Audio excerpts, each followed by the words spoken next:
Katanya horor Jepang ini serem banget. Jadi di trailer reaction kali ini gue mau nonton sebuah trailer untuk ya tadi ya horor Jepang yang judulnya adalah Never After Dark, tidak pernah sebelum gelap. Di luar sana itu dapat review glowing. Lu perhatiin aja. Silahkan skor di Rotten Tomatoes-nya 100% ya, walaupun Rotten Tomatoes gak bisa dijadiin patokan satu-satunya ya, tapi at least itu kan bisa ngasih gambaran kurang lebih sebuah film itu diterima dengan perspektif yang kayak gimana sama orang-orang, sama reviewer, sama kritikus. It's a good sign intinya. Beberapa orang yang opininya bisa dipertimbangkan juga bilang film ini tuh bagus. Stephen King tuh contohnya, dia bilang filmnya amazing and haunting. Terus kalau kata Scott Derrickson, Never After Dark ini intelligent, unpredictable, and bone-chilling. A deftly directed, richly cinematic supernatural horror film, one of the best of the year. Kedengeran gak jauh beda sama review-review orang-orang yang kalau habis premier di Indonesia terus ditodong mic.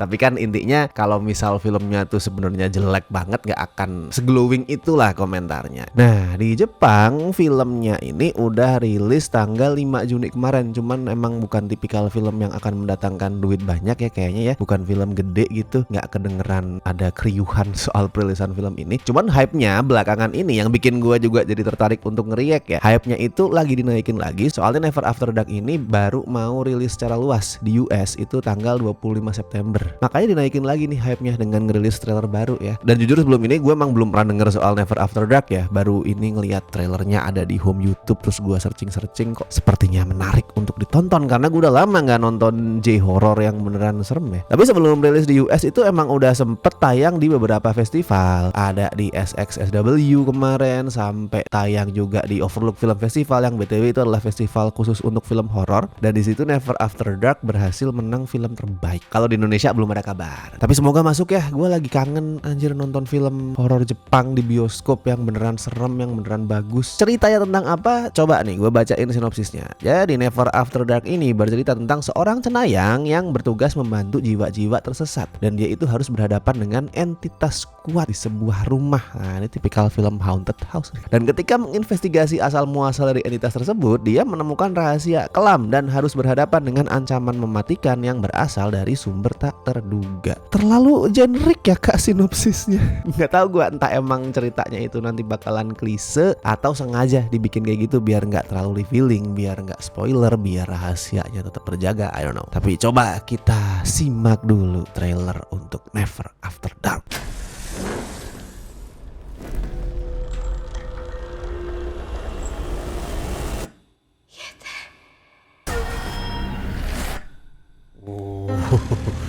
Baru mulai loh.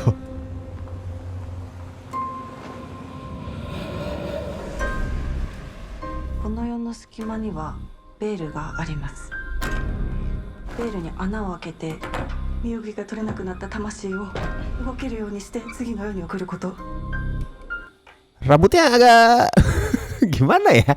Ini style macam apa ini guys? Oh, atau mungkin ada ceritanya kali nanti ya. Tapi sungguh mode baru yang gue baru lihat sekarang.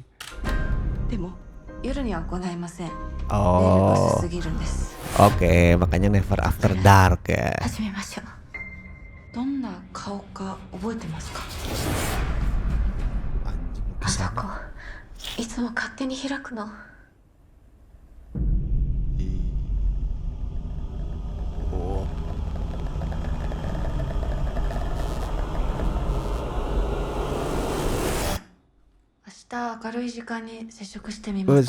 Hantu.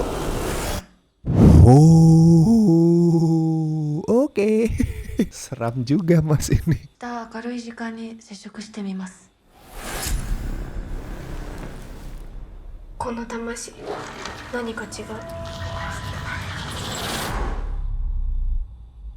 Dipotong rambutnya. Oh ini yang tadi nih, mas-mas yang rahangnya hancur.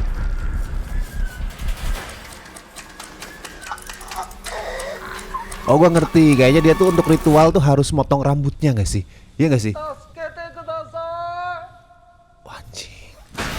anjing itu serem sih, itu serem.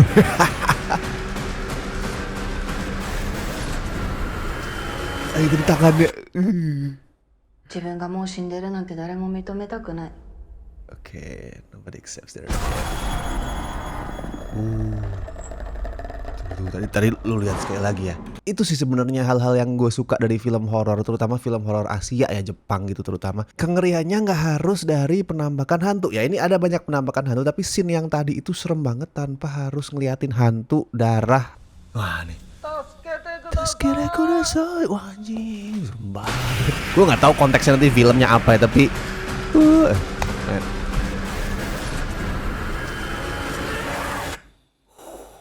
自分がもう死んでるなんて誰も認めたくない。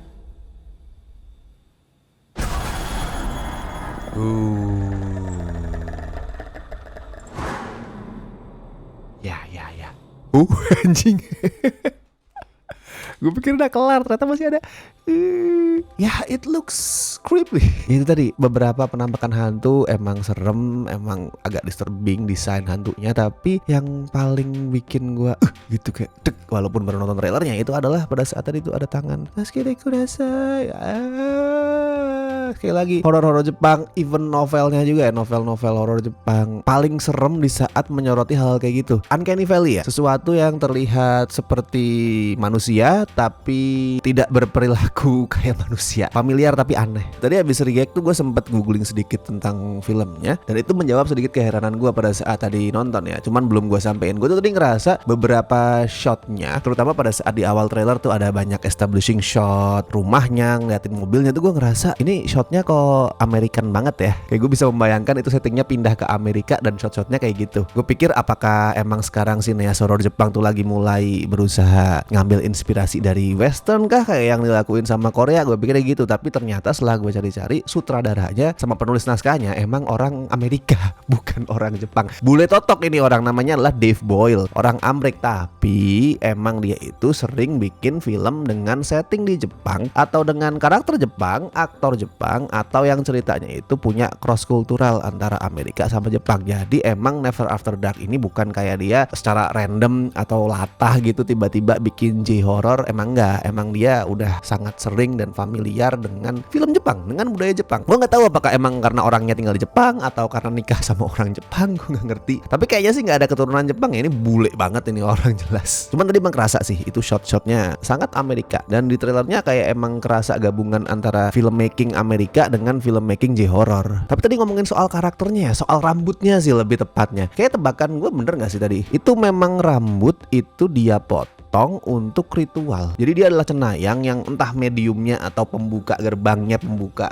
ini mata batinnya itu adalah dengan motong rambut. Setiap ngelakuin ritual rambutnya tuh dipotong. Gue nggak tahu alasannya apa, nanti pasti akan dijelasin ya. Kalau di Indo kan mitosnya nyukur alis sampai botak itu bisa ngeliat hantu. Nah kalau ini yang dicukur bukan alisnya tuh, rambutnya beneran dicukur sampai menciptakan style yang sangat unik. Nah itu gue nggak tahu penjelasannya apa. Tapi gue jadi bertanya-tanya nih, itu kan berarti rambutnya dia nggak tumbuh lagi tuh. Gaya rambutnya jadi aneh gitu, jadi separuh panjang separuh pendek, yang berarti rambut dia kan kemungkinan nggak tumbuh lagi. So what happen kalau misalkan di satu titik rambutnya habis? Apakah artinya dia itu nggak bisa ritual lagi, atau ada sesuatu yang lebih dark, misalkan dia mati atau jiwanya jadi tersesat? Itu sih yang gue penasaran dari alurnya, yang gue harap bakalan dieksplor untuk ngasih sesuatu yang lebih personal, yang lebih nyorotin psikis si cenayang berambut aneh ini. Tapi coba menurut tebakan lo, ini film ceritanya bakalan dibawa kemana? Bisa tulisin tebak-tebakan itu di kolom komentar ya, karena gue masih ngerasa banget nih dari trailernya, dari sinopsisnya tadi, banyak hal yang disembunyiin sama film ini, masih belum di reveal, masih sangat dirahasiakan, yang baru akan diketahui penontonnya pada saat nonton. Mungkin nanti ada plot twist, I don't know, tapi coba kita tunggu saja. Di Indonesia semoga masuk please distributor kita. Tapi gue yakin sih sebenarnya mereka pasti udah pernah tahu soal eksistensi film ini karena udah tayang di banyak festival juga. Kalau misalkan emang dirasa meyakinkan, dirasa bagus, dirasa berpotensi untuk ditonton banyak orang di Indonesia, pasti akan masuk. Jadi mari kita tunggu ya. Oke, dan kalau gitu gue Rashid Haris, sampai ketemu di trailer reaction berikutnya.